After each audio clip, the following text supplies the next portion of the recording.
Compass ও বিহানের মধ্যে ঝামেলা বাঁধিয়ে কম্পাস ও বিহানকে আলাদা করতে চাইলে মোহিনীকে উচিত শিক্ষা দেয় বিহান। হ্যাঁ বন্ধুরা, এমনটাই দেখা যাবে। বিস্তারিত জানতে ভিডিওটিকে লাইক দিয়ে চ্যানেলটি সাবস্ক্রাইব করে শুরু থেকে শেষ অবধি দেখতে থাকো। গল্পের শুরুতেই দেখা যাবে মোহিনীকে বরণ করে ঘরে তুলে কম্পাস। এটা মেনে নিতে পারে না কেউ। তখনই তখনই বিহান কম্পাসকে টানতে টানতে ঘরে নিয়ে আসে। ঘরে নিয়ে এসে বলতে থাকে, কি ব্যাপার কম্পাস, তুমি কেন বরণ করলে বলো? তোমাকে বরণ করতে কে বলেছিল? দেখলে বাড়ির কেউ এটাতে সম্মতি জানাচ্ছে না, তারপরে তোমার এটা করা কি ঠিক হয়েছে? তখনই কম্পাস বলতে থাকে, আপনি বুঝতে পারছেন না, অরিন একটা বাচ্চা ছেলে। ও যদি এখন বাড়ি থেকে বেরিয়ে যায়, ও একটা বয়স্ক মহিলা। ও যদি ওর কোনো ক্ষতি করে দেয়, বুঝতে পারছেন আপনার ভাইয়েরই কোনো ক্ষতি হয়ে যাবে। তখন তখন নিজেকে নিজেকে আপনি আপনি সামলাতে পারবেন তো? নিজেকে নিজেকে ক্ষমা করতে পারবেন? তখন এই কথা শুনে বিহান বলতে থাকে, আমি বুঝতে পারছি, কিন্তু সবার কাছে যে তুমি দোষী হয়ে গেলে। সবাই যে বলছে যে তুমি ইচ্ছে করে এমনটা করেছো। যদি নিজের ভাই হতো তবে কিছুতে এই কাজটা করতে পারতে না। এ কথা শুনে কম্পাস বলতে থাকে, হ্যাঁ অরিন আমার নিজের ভাই নয়, ওর সঙ্গে আমার কোনো রক্তের সম্পর্ক নয়। কিন্তু একটা কথা কি জানেন, প্রত্যেকটা মেয়ে যখন তার শ্বশুর বাড়িতে বিয়ে করে আসে, তাদের কারোর সঙ্গে কিন্তু তার রক্তের সম্পর্ক থাকে না, কিন্তু কিন্তু সে নিজেকে নিজের পরিবার ছেড়ে তাদেরকে আপন করে নেয়, নিজের পরিবারের থেকে তাদেরকে বেশি ভালোবেসে ফেলে। এই কথা শুনে বিহান চুপ হয়ে যায়। এরপরে দেখা যায় মোহিনী এসে বলতে থাকে, কম্পাস আমি তোমার সঙ্গে একটু কথা বলতে চাই। সরি, আমি তোমাকে নাম ধরেই বলছি, কারণ তুমি আমার বয়সে অনেক ছোট। আর তুমি বিহান নিশ্চয়ই? তখনই বিহান বলতে থাকে, হ্যাঁ আমি বিহান, কিন্তু আপনি এখানে কিছু কি চাই? তখনই মোহিনী বলতে থাকে, আসলে আমি কম্পাসের সঙ্গে একটু কথা বলতে চাচ্ছিলাম। তখন এই কথা শুনে বিহান বলতে থাকে, হ্যাঁ বলুন, সমস্যা নেই। তখন মোহিনী বলতে থাকে, আসলে এ বাড়িতে তো আমি নতুন, এ বাড়িতে আমি আগে কখনো কোথাও যাইনি, এখানে অনেক মানুষজন, এরকম পরিবেশ আমি কখনো পাইনি। তাই আমি বলছিলাম, আজকে আমি যতক্ষণ না অরিন সবকিছু ঠিকঠাক করে নিচ্ছে, অরিনকে সবাই সবাই মেনে নিচ্ছে, ততক্ষণ না আমি আর অরিন একসঙ্গে থাকতে চাই না। তাই আমাকে যদি একটা ঘরের ব্যবস্থা করে দিতে, কিংবা কিংবা কম্পাসের সঙ্গে থাকতে দিতে, তবে ভালো হতো। কম্পাস, তুমি আমার সঙ্গে থাকবে তো? তো অন্তত পক্ষে 2-4 দিন থাকো আমার সঙ্গে। থাকলে একটু ভালো লাগবে আমার। আমি একা একা তো কখনো কখনো এভাবে এভাবে অন্য বাড়িতে গিয়ে থাকিনি। হ্যাঁ আমি একা থেকেছি, কিন্তু কিন্তু কখনো তো অন্যদের বাড়িতে গিয়ে থাকিনি, তাই না? এটা তো তোমাদের বাড়ি, এটাতে তো আমি নতুন এসেছি। প্লিজ আমাকে একটু হেল্প করবে? তখনই দেখা যায় বিহান বলতে থাকে, আপনি আপনি এসব কি বলছেন? এরপরে কম্পাস বলতে থাকে, বিহান স্যার বুঝুন, আমি যদি ওর সঙ্গে থাকি, ওর ওর মতি গতি আমি বুঝতে পারবো, কোন উদ্দেশ্যে বাড়িতে ঢুকেছে সেটা নিশ্চয়ই আমি বুঝতে পারবো। এরপরে দেখা যায় কম্পাস কম্পাস রাজি হয়ে যায়। এরপরে রাত্রিবেলা শুতে গেলে তখনই মোহিনী কম্পাসকে আজে বাজে বোঝাতে থাকে। তখনই কম্পাস বলতে থাকে, আপনি এসব কি বলছেন? এ বাড়িতে আমার প্রাণের বাড়িতে, এ বাড়িতে আমি আমি পুত্রবধূ নয়, মেয়ে হয়ে এসেছি। আমার সঙ্গে এ বাড়ি নিয়ে কোনো আজে বাজে কথা বলবেন না। তখনই মোহিনী বলতে থাকে, না আমি সেটা বলিনি, আসলে বলেছি যে এ বাড়িতে এত এত কেন অশান্তি লেগে থাকে, সবসময় শুধু একটার পর একটা দুর্ঘটনা ঘটেই চলেছে। এটার কথাই আমি বলছিলাম। আর তোমারও তো অনেক ক্ষতি হয়েছে, তাই না? আমি শুনেছি, অরিন আমাকে বলেছে। তাই আমি এসব কিছু বলছিলাম। আর বিহানও তো তোমাকে সেভাবে সেভাবে চায় না, কিছু না হতেই তো মোনালিসার কাছে ছুটে যায়, তাই সেটাই বলছিলাম। তখনই বিহান কম্পাসের কাছে আসতে যাবে, তখনই দেখা যায় এ কথাগুলো দরজার আড়াল থেকেই শুনে ফেলে। তখনই ভিতরে এসে বলতে থাকে, শুনুন, আপনি আপনি আমাদের মাঝখানে ঝামেলা বাঁধানোর চেষ্টা করছেন। আপনি এখানে এসেছেন, আপনি আবদার করেছেন একা আপনার থাকতে সমস্যা হবে, তাই কম্পাস আপনার সঙ্গে থাকছে। কিন্তু সেই বলে যে আপনি আমাদের মাঝখানে ঝামেলা বাঁধানোর চেষ্টা করবেন, এটা কিন্তু বিহান চৌধুরী বরখাস্ত করবে না। এরপরে চিৎকার চেঁচামেচি শুনে সবাই সেখানে ছুটে আসে। তখনই ঋতুজা বলতে থাকে, কি হয়েছে বিহান, এভাবে এভাবে চিৎকার করছো কেন? তখনই বিহান বলতে থাকে, মা দেখো, এই মহিলা আমার আর কম্পাসের মধ্যে ঝামেলা বাঁধানোর জন্য কম্পাসকে উল্টো পাল্টা বোঝাচ্ছে। আমি জানি কম্পাস এসব কিছু মাথায় নেবে না, কিন্তু কিন্তু এই মহিলা কেন কম্পাসকে এসব বলছে? তখনই এ কথা শুনে দেখা যায় ঋতুজা বলতে থাকে, কম্পাস তুই এ ঘরে কি করছিস? তুই তোর ঘরে যা। বিহান তুমি তোমার ঘরে যাও, দুজনে এক ঘরে গিয়ে শুয়ে পড়ো। তখনই মোহিনী বলতে থাকে, না না, আপনারা ভুল বুঝছেন, আমি সেভাবে বলিনি। আমি বলেছি এ বাড়িতে এত কেন ঝামেলা হয়, বারবার বারবার কে ঝামেলা করছে সেটাও তো খুঁজে বের করা দরকার, তাই না? আমি সেটাই বলতে চাচ্ছিলাম। এরপরে দেখা যায় কম্পাস বলতে থাকে, মা উনি বললেন যে ওনার নাকি একা থাকতে সমস্যা হবে, তাই আমাকে ওনার সঙ্গে থাকতে বললো, তাই আমি রাজি হয়েছিলাম। তখন তখন ঋতুজা অনেক রেগে যায়। ঋতুজা বলতে থাকে, কম্পাস তোমাদের নতুন জীবন শুরু হয়েছে। এবার এবার তুমি বিহানের সঙ্গে থাকবে, তুমি বিহানের থেকে একদম দূরে থাকবে না, এক্ষুনি যাও। আমি আমি আর আর কথা বলতে চাচ্ছি না, এখানে কথা বাড়ানোর মতো ইচ্ছা আমার নেই, তাই বলছি এক্ষুনি এক্ষুনি বিহানের সঙ্গে নিজের ঘরে চলে যাও। এরপরে এরপরে দেখা যায় কম্পাস সেখান থেকে বেরিয়ে যায়। তখনই দেখা যায় মনে মনে মোহিনী বলতে থাকে, আজকে আজকে বেঁচে গেলে, কিন্তু কিন্তু তোমাকে আমি কিছুতেই বিহান চৌধুরীর সংসার করতে দেব না, বিহান চৌধুরীর সঙ্গে তোমাকে আমি কিছুতেই থাকতে দেব না। তোমার এ বাড়ি থেকে অবশ্যই বেরোতে হবে, অবশ্যই বেরোতে হবে, তা না হলে আমি যে যে উদ্দেশ্যে বাড়িতে ঢুকেছি সেটা তো সফল হতে পারবে না, তাই না? সেটা তো আমাকে সফল করতেই হবে।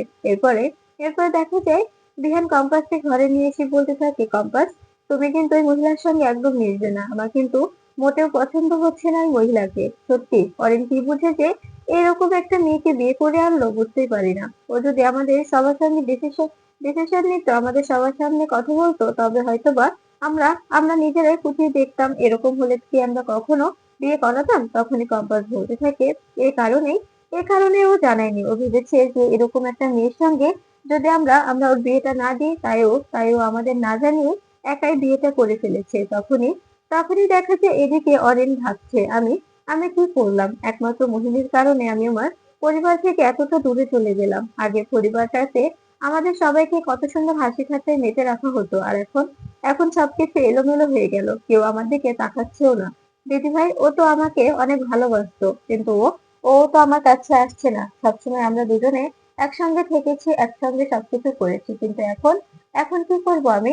দিকে কি করে বোঝাই যে আমি ওকে ভালোবাসি, আর ও আমাকে এতটা চাপ দিয়েছিল, তাই আমি এই সময় এরকম করে বিয়ে করতে বাধ্য হয়েছি। আমি ওকে বারবার বলেছিলাম আমি বাড়িতে বলি, কিন্তু ও আমাকে বলার কোনো সুযোগই দেয়নি। ও ওখান থেকে আমাকে আমাকে নিয়ে জোর করে কাজী অফিসে নিয়ে গিয়ে বিয়েটা করিয়ে ফেলেছে। এবার এবার আমি কি করবো, আমি তো বুঝতেই পারছি না। এরপরে দেখা যায় তখনই এদিকে রশ্মিকা মাহিকে বলতে থাকে, এই রে এখন কি হবে? এভাবে যে দাদা এরকম করে একটা একটা কাজ করে আসবে, সেটা তো বুঝতে পারিনি।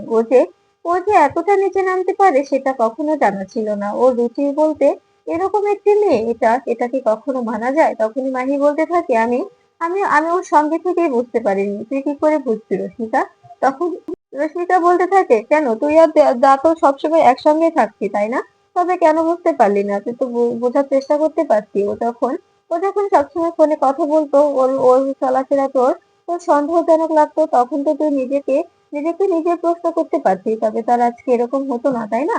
তখন এই কথা শুনে মাহি বলতে থাকে, সেটাই তো আমার বড় ভুল। আমি যদি আগে থেকে জানতাম, তবে আজকে কিছুতেই আমি ওই মেয়েটার সঙ্গে বিয়েটা হতে দিতাম না। ওই মেয়েটার সঙ্গে কি আমাদের বাড়িতে যাই বলতো? ওই মেয়েটার বয়স আর ওর বয়স কতটা পার্থক্য তুই বুঝতে পারছিস? মা তো কিছুতেই মেনে নেবে না। মা তো বলছে যে মায়ের বয়স আর মহিলার বয়সটা নাকি একই প্রায়। তখন রশ্মিকা বলতে থাকে, হ্যাঁ, মা তো ঠিকই বলেছে, মা তো আর ভুল বলেনি, তাই না? তখন এই কথা শুনে দেখা যায় মাহি বলতে থাকে, হ্যাঁ, আমিও বুঝতে পারছি, কিন্তু কিন্তু যখন বিয়েটা করে ফেলেছে, তখন তো মেনে নেওয়া দরকার। তারপরেও যদি আমরা নিজেরা কোনোভাবে কিছু কোঅপারেট করতে পারি, সেটা তো দেখা দরকার। কিন্তু কম্পাসটাকে দেখেছিস কি রকম করে পাকামো করে কারো কথা না শুনে বরণ করে ঘরে তুলে নিল? মায়ের কথা, জেঠুমনির কথা, জেঠিমার কথা, কারো কথা না শুনে এভাবে বরণ করে নিল। ওকে ওকে সত্যি কিছু বলার নেই। সবসময় নিজেকে নিজেকে মহৎ প্রমাণ করতেই হবে। নিজেকে মহৎ করতে গিয়ে যে বারবার বারবার আমাদের পরিবারের ক্ষতি করছে, সেটাও বুঝতেই পারছে না। তখনই রশ্মিকা বলতে থাকে, দি, তুই ভুল বুঝছিস। ছোট বৌদি সবটা বুঝেই কিছু একটা করেছে। ও হয়তোবা বুঝতে পেরেছে যে যদি যদি এই পরণটা না হয়, তবে যদি দা চলে যায়, তখন তো দার ক্ষতি হয়ে যেতে পারে, তাই না? তাই এরকম করে ছোট বৌদি বরণ করে ঘরে তুলেছে, যে মা অবশ্যই অবশ্যই বুঝবে ছোট বৌদির কথাগুলো। এরপরে দেখা যায় মাহি বলতে থাকে, হ্যাঁ, তুই তো ছোট বৌদির চামচা, তাই না? ছোট বৌদির কথায় সবসময় তুই উঠিস বসিস, তাই তো ছোট বৌদির কথা তোর মোটেও ভালো লাগছে না। তখনই মাহির কথা শুনে রশ্মিকা বলতে থাকে, এই তুই এভাবে কেন বলছিস বলতো? এদিকে দেখা যায় তখন ঋতুজা মোহিনীকে বলতে থাকে, শোনো মোহিনী, এখানে থাকতে হলে তোমাকে আমাদের পরিবেশে মেনে চলতে হলেই থাকতে হবে, তা না হলে এখান থেকে বেরিয়ে যেতে পারো। আমাদের কোনো আপত্তি নেই। এখানে থাকতে গেলে আমরা যেভাবে থাকতে বলবো, যেভাবে চলতে বলবো, ঠিক সেভাবেই চলতে হবে তোমাকে। তুমি বুঝতে পারছো? এ বাড়িতে যে যে আছে সবাই একা একাই থাকে, কেউ কখনো কখনো কারো সঙ্গ নেয় না এ বাড়িতে কম্পাসও আগে একাই থাকতো, কিন্তু কম্পাস তো কাউকে থাকতে বলেনি তো কম্পাসের সাথে। তবে তুমি কেন কম্পাসকে সঙ্গে নিতে চাইছো? তুমি পারলে মাহি কিংবা রশ্মিকাকে সঙ্গে নিতেই পারো। ওরা তো নিজেরা নিজেরা তোমার সঙ্গে থাকতেই পারে, কিন্তু সবারই তো একটা প্রাইভেসি আছে, তাই না? কিন্তু তুমি যে কম্পাসকে নিজের সঙ্গে রাখতে চাইছো, তুমি জানো না কম্পাস বিবাহিত? কম্পাসের হাজবেন্ড আছে।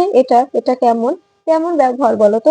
তুমি একটা শিক্ষিত মেয়ে হয়ে এরকম একটা ব্যবহার কি করে করতে পারো? সবারই একটা প্রাইভেসি আছে, সবারই একটা লাইফ আছে। তুমি নিজের স্বার্থের জন্য কেন বিহান আর কম্পাসকে আলাদা করতে চাইছো, তুমি বলো তো?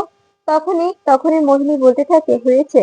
আমি তো শুধুমাত্র কম্পাসকে আমার সঙ্গে থাকতে বলেছিলাম, তার কারণে এত কিছু যে শুনতে হবে আমি জানতাম না। এই কথা শুনে দেখা যায় পৃথা বলতে থাকে, দেখেছো দিদি ভাই, কত বড় বড় কথা বলছে, মুখে এখনই খই ফুটছে, এখনো তো সারাটা জীবন পড়ে আছে। তখন এ কথা শুনে দেখা যায় পৃথার কথা শুনে দেখা যায় ঋতুজা বলতে থাকে, একদম একদম ভাববি না ছোট, সবকিছু ঠিক হয়ে যাবে। আমরা সবটা দেখবো কি করা যায়। তখনই দেখা যায় মোহিনী কাঁদতে থাকে আর বলতে থাকে, প্লিজ আপনারা আপনারা আমাকে বাড়ি থেকে বের করে দেবেন না। আমি অরিনের সঙ্গে সারা জীবন থাকতে চাই। অরিনকে আমি খুব ভালোবাসি, অরিনকে ছাড়া আমি বাঁচতে পারবো না। প্লিজ আমাকে আমাকে তাড়িয়ে দেওয়ার কথা বলবেন না। আপনারা যদি আমাকে তাড়িয়ে দেন তবে আমি কোথায় যাব বলুন তো? আমার তো যাবার কোনো জায়গা নেই। ছোটবেলা থেকে আমি একা এভাবে মানুষ হয়েছি। এখন এত বছর হলো নিজেকে নিজেই চালিয়েছি, নিজে একটি জব করে নিজের খরচ চালিয়েছি। আর এখন আমি একটা একটা ছেলেকে ভালোবেসে বিয়ে করেছি। আপনারা চাইলে আমি নিজের খরচ নিজেই চালাবো, কিন্তু আমাকে পরিবার থেকে বের করে দিবেন না। এই পরিবার থেকে আমি যেতে পারবো না। এই পরিবারটা পাওয়ার খুব লোভ আমার। এই পরিবারটাতে সবাই আছে, আমার কোনো পরিবার নেই। তাই আমি অরিনকে ভালোবেসে ফেলেছি শুধুমাত্র এই পরিবারের লোভে। এই কথা শুনে পৃথা হাসতে থাকে আর বলতে থাকে, দেখেছো দিদি ভাই, ও পরিবারের লোভে ওর ছেলের বয়সী ছেলেকে বিয়ে করেছে। এটা নাকি ওর ভালোবাসা, এটা নাকি ওর পরিবারের লোভ। শুনে শুনে সত্যিই আমার শরীরটা খারাপ লাগছে। তখন এই কথা শুনে দেখা যায় ঋতুজা বলতে থাকে, প্লিজ পৃথা, এতটা ভেঙে পড়িস না, শক্ত হতে হবে আমাদের। এতটা ভেঙে পড়লে কি করে হবে বল? তুই যদি ভেঙে পড়িস তবে আমরা কিভাবে নিজেদের শক্ত রাখবো? তুই তো বুঝতে পারছিস পরিস্থিতিটা। তখন পৃথা বলতে থাকে, ঠিক আছে দিদি ভাই, আমি আমি এখান থেকে যাচ্ছি, আমি আমার নিজের ঘরে যাচ্ছি। তোমাদের যা ভালো মনে হয় তাই করো। ওই ছেলেটাকে মনে হচ্ছে আমি নিজের হাতে গলা টিপে মেরে ফেলে দিই। ও এরকম একটা জঘন্য কাজ কি করে করতে পারে? এরপরে দেখা যায় তখন এই বলে পৃথা সেখান থেকে বেরিয়ে যায়। তখনই ঋতুজা মোহিনীকে বলতে থাকে, শোনো মোহিনী, এখানে যদি থাকতে হয় তোমাকে তোমাকে সত্যি সত্যি আমাদের কথা চলেই থাকতে হবে। আমাদের কথা মতোই চলতে হবে। যদি থাকতে পারো তবে থাকতে পারো, আমাদের সমস্যা নেই। আর যদি না থাকতে পারো তবে সুন্দর মতো বেরিয়ে যেতে পারো। আমাদের বাধ্য করো না যে তোমাকে বাড়ি থেকে বের করে দিতে। তখন এ কথা শুনে অবাক হয়ে যায় মোহিনী বলতে থাকে, এসব আপনারা কি বলছেন? আপনারা আমাকে বের করে দেবেন? আপনারা আপনাদের বাড়ির বউকে বের করে দেবেন? আমি তো অরিনকে বিয়ে করেছি, তাই না? আমাদের রেজিস্ট্রি ম্যারেজ হয়েছে, সার্টিফিকেট আছে, সবকিছুই আছে। তারপরেও আপনারা আমাকে বের করে দিতে চাইছেন এভাবে? তখনই এ কথা শুনে ঋতুজা বলতে থাকে, হ্যাঁ বুঝতে পেরেছি তোমার সার্টিফিকেট আছে, কিন্তু তুমি বুঝতে পারছো যে অরিনের বয়স কত আর তোমার বয়স কত? এটাই তো সব থেকে বড় ম্যাটার করছে, তাই না? তুমি বুঝতে পারছো ও কি বিয়ের বয়স হয়েছে? ও এখনো আমরা যখন পকেট মানি দিই, সেই পকেট মানি দিয়ে ও সারাটা সারাটা মাস চালায়। এই দিয়েই ও নিজেকে উপস্থাপনা করে। আর তুমি কি না ওর সঙ্গে বিয়ে করে এসেছো? তোমাকে খাওয়াবে কে, পড়াবে কে বলো? ওকে একটা কাজ করতে পারে? এখনো তো বিজনেস জয়েনই করেনি। তবে তুমি ওর সঙ্গে কি মনে করে এলে বলো তো? তখন মোহিনী বলতে থাকে, বললাম তো, আমি একটা জব করি, ছোটখাটো জব করি। সেই জব করে আমরা দুজনেরটা চালিয়ে নিতে পারবো। কিন্তু আমাকে প্লিজ এই বাড়ি থেকে বের করে দেবেন না। এ বাড়িতে একটু থাকতে দিন। এ বাড়িতে আমি থাকবো। দরকার হলে আমি নিজেরটা নিজে রান্না করে খাবো, কিন্তু আমাকে প্লিজ এই বাড়িতে থাকার সুযোগ করে দিন। তখন ঋতুজা বলতে থাকে, ঠিক আছে আমি দেখছি। এই বলে ঋতুজা সেখান থেকে বেরিয়ে যায়। এরপরে কম্পাস ও বিহানের ঘরে এসে বলতে থাকে, কম্পাস, ভেতরে আসবো? তখনই কম্পাস বলতে থাকে, হ্যাঁ মা এসো। এরপরে কম্পাসকে ঋতুজা বলতে থাকে, শোন কম্পাস, আমার মনে হচ্ছে এই মেয়েটাকে কোনোভাবে আমাদের নজরে রাখতে হবে। তা না হলে অরিনের কোনো ক্ষতি হয়ে যেতে পারে। কোনো উদ্দেশ্য নিয়ে যদি এ বাড়িতে ঢোকে তবে সেই উদ্দেশ্য কিছুতেই ওকে সফল হতে দিলে চলবে না। তখনই কম্পাস বলতে থাকে, হ্যাঁ মা, এ কারণেই আমি ওদেরকে বরণ করে ঘরে তুলেছি। কিন্তু তোমার ছেলে দেখো, আমার কথাগুলো বুঝতেই পারছে না, আমাকে সবসময় বকাবকি করছে। তখনই কম্পাসের কথা শুনে ঋতুজা বলতে থাকে, বিহান, আমি জানি কম্পাস না বুঝে না শুনে কিছু করবে না, অবশ্যই এটার পিছনে কোনো কারণ আছে।